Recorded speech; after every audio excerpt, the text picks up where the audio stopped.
Hi, I'm Jarrett Murphy from City Limits. And this is Ben Max from Gotham Gazette. Today, as part of our video series breaking down key issues in the 2021 New York City election cycle, we're talking about education, always a central issue in city politics and government, and always a central issue in mayoral races and other races for office.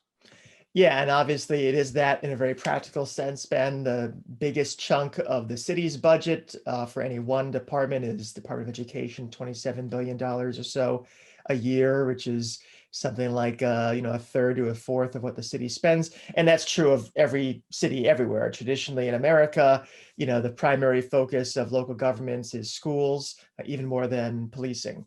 And I think perhaps because of that and because of how central education is to everything in life, returns in terms of income, your participation in democracy, everything flows from that. It's been a really vexing issue for a lot of mayors, and especially the past two.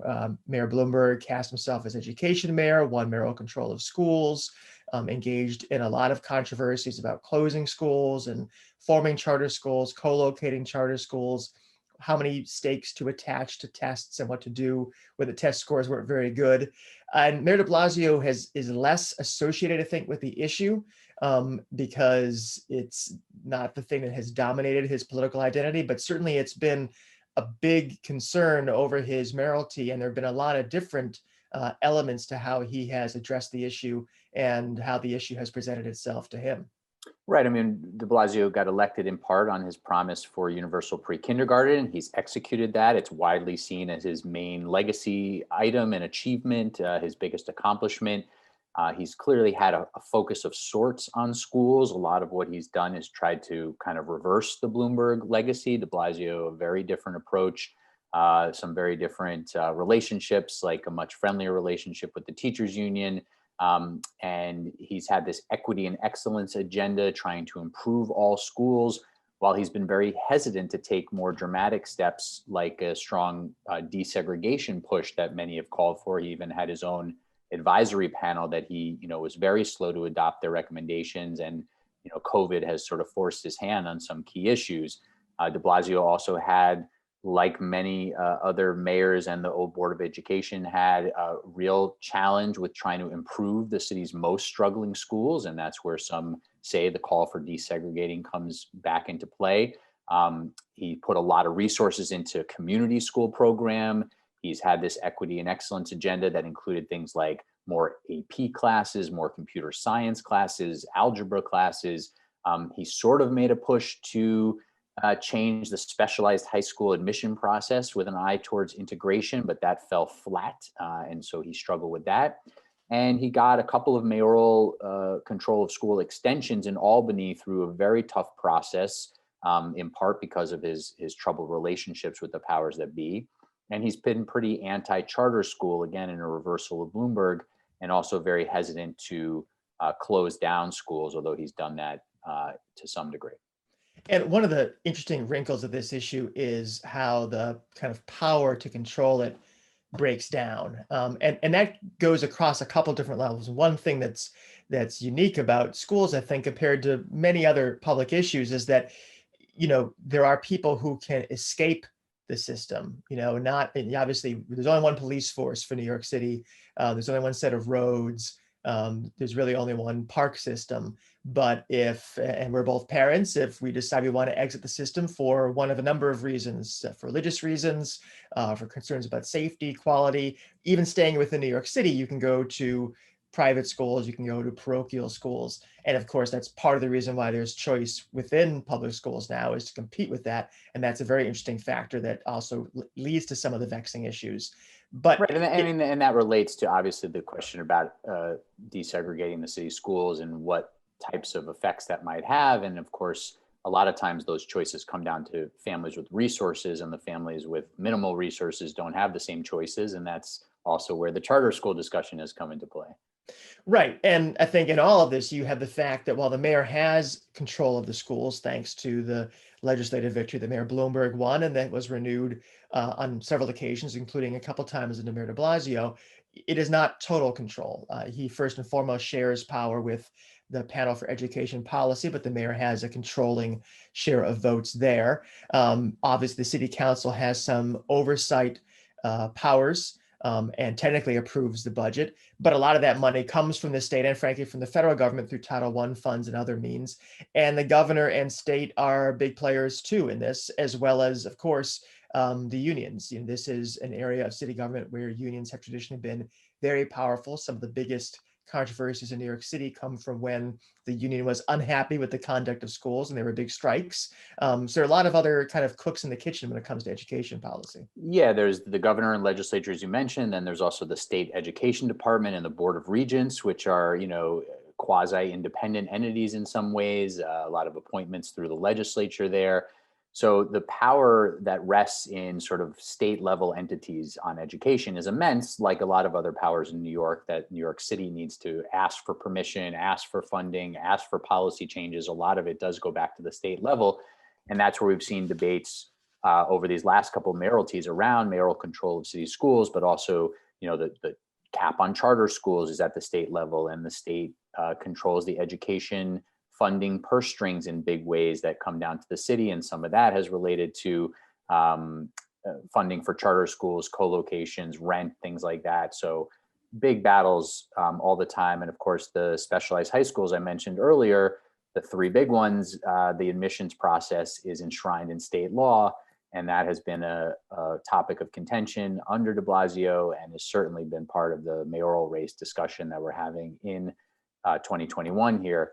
And as we get to that 2021 race for mayor, and of course the other races that are happening around the city for city council, controller, public advocate, borough presidents, the issue we haven't mentioned yet that of course is dominating the discussion now is how Mayor de Blasio is managing COVID and schools. And he has taken a lot of hits, had some false starts, but also is getting a lot of praise from many parents and other quarters around being pretty forceful about reopening schools, and that this might be part of his defining legacy as well. Although, as we're speaking, we really don't know where this is all going to land. Vaccination is happening. Things seem fairly safe in schools, but we really don't know exactly where things are headed on that front. And that's a huge issue, obviously, for the candidates running in 2021 is de Blasio will finish this school year, will begin the 21-22 school year, presumably with widespread, if not total, in-person learning. But obviously, the successor is going to have to deal with the longer term impacts of this education experiment that has not necessarily gone particularly well over the past year. What's the impact of academically of students having had remote learning for this long, of them having very uneven learning experiences, even within the same classrooms, and the emotional impact that it's had, the damage we hear about to children emotionally and socially. Dealing with that is going to be the kind of portfolio of the next mayor, as well as you said, we don't really know. We hope that, and we think that we are seeing the light at the end of the tunnel in terms of COVID. But there obviously are variables out there with these new variants, questions about how effective the vaccines will be. We assume things will be normal by this time next year, but this may not be the last time we have to think about handling schools during a pandemic and learning lessons from this one. I think a big thing we need candidates in 21 to talk about. Well, like on so many other issues, COVID has exposed or further exposed major crises related to education, related to just society. That includes the number of homeless students. Well over 100,000 is the estimate that are in the school system, either in shelters or doubled up with family members or friends. There's obviously the digital divide that has become such an enormous focus during COVID because of remote learning. Then going back to what you were saying, there's all the questions about the quality of remote learning and how much further many students are falling behind during COVID, how far some students have started to fall behind during COVID. The mayor has promised to have sort of a learning loss recuperation plan in place before next school year. But unquestionably, the next mayor is really going to have to deal with the mess that's been left by COVID, that's been left by some of de Blasio's failures on this issue to have a more robust, remote education plan in place. to have bridged the digital divide better, and other issues. And so the next mayor is facing that challenge, the challenges of just before COVID, again, so many under-resourced, underperforming schools, many thousands of kids who can't read at grade level, who are struggling in school, kids with undiagnosed learning disabilities, kids with learning disabilities who need more resources and more attention, and these huge resultant gaps in college and career readiness that still exist in the city. Even as we've seen graduation rates and test scores creep up, there are still these major problems in city schools that were here before COVID and have only been exacerbated. And the resource issues and the questions about readiness obviously overlap with, the deep racial segregation of the school system, which, is quite striking when you look at different schools. And obviously that is something that de Blasio has been pressed to deal with. And there was a task force that produced a report on that and some recommendations. And the mayor, did move to implement a kind of lukewarm version of those this year by removing middle school screens and changing a kind of particularly egregious geographic screen for high schools in one particular district. But there's a lot of pressure to do more when it comes to the test for the selective high schools, the gifted and talented program, the non-SHSAT high schools, of which there are many, and frankly don't have the single test standard, which for all its flaws, at least is a quasi-objective standard, have a much more complicated and subjective mix of ways to screen who comes to those schools. Fixing that is something that there's a lot of pressure on the mayor to do, but it's very, very complex, and a lot of different allies and enemies and kind of fractures in that issue. When you try to talk about dealing with the SHSAT test, there are people in the Black and Latino communities who are concerned about racial disparities and how the test reinforces them. And then you have parents in the Asian community who tend to be very well represented in those schools, who believe that changing the test would harm their children's ability to access those schools. I think two other issues that come to mind too are school safety. A lot of pressure to remove police from schools, but the concerns about how you then handle the fact that there is sometimes violence in schools, and violence and discipline are a key problem or a key obstacle to learning. And the one thing that maybe is for another time, but connects to this, is we're talking here about K through 12, but for a lot of students in New York City, public schools connect directly to the CUNY system, which is an incredibly important system that's under a lot of pressure, dealing with its own kinds of segregation and resource issues, and frankly is where some of the preparedness issues you've talked about really come to bear, when students are in college being asked to do college level work and finding that their writing skills or their reasoning skills are not up to snuff. Right, and I think it's important that you mention, the wide range of things here that the mayoral candidates, as they're appearing at these endless number of forums, are being asked about, include a lot of the hot button issues like SHSAT and the specialized high school admission, gifted and talented, school screens, school safety, and those issues that you just mentioned. There's been limited discussion about CUNY, and there probably needs to be a mayoral forum just focused on CUNY. But it's notable that in the mayor's race, only one candidate so far, as we're talking at least here in mid-February, Sean Donovan, has put out a detailed education plan. A number of other candidates have put out bits and pieces of their education agenda, and many of them have been answering education-related questions to give a sense of their stances at these forums. And there's a wide range within the Democratic primary of viewpoints on a number of these topics that are, voters need to sort out. We in the media need to sort out and help show voters.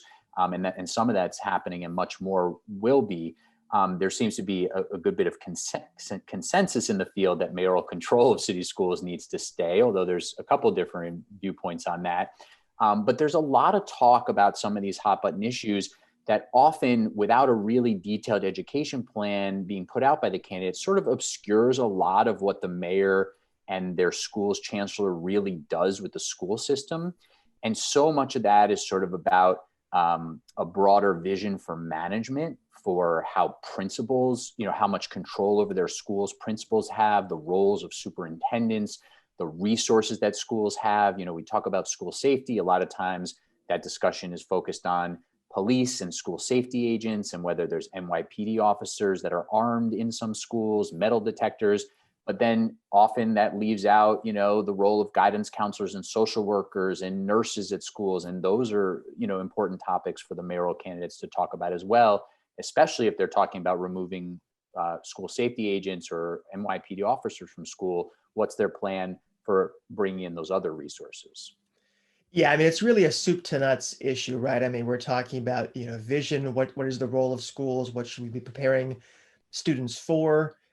How, again, as you said, how do you manage this massive system? Right down to quite questions about pedagogy. I mean, you were a teacher. My mom was an elementary school teacher, and I know there is an ongoing debate about whether to teach kids who are younger whole language or phonics in terms of how they acquire language. And obviously, there are questions about how you deal with something that New York City uniquely has to deal with, which is students coming in who do not have an English language background, sometimes coming here in high school and facing the pressure of deciding how to prepare for a career or college on a much tighter timetable than others.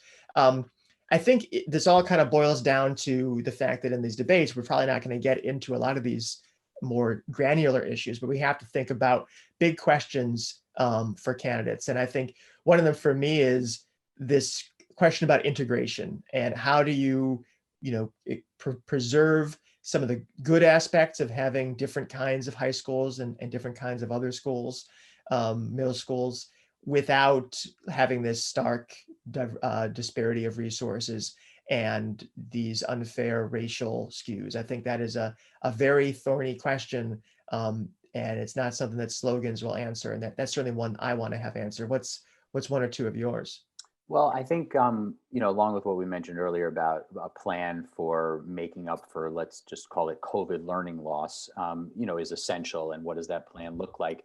But then broader than that, as I said before, what's your plan for underperforming schools? How do you do school turnaround? And does that tie into a more sweeping vision of school desegregation, which in itself is a school improvement plan across the board?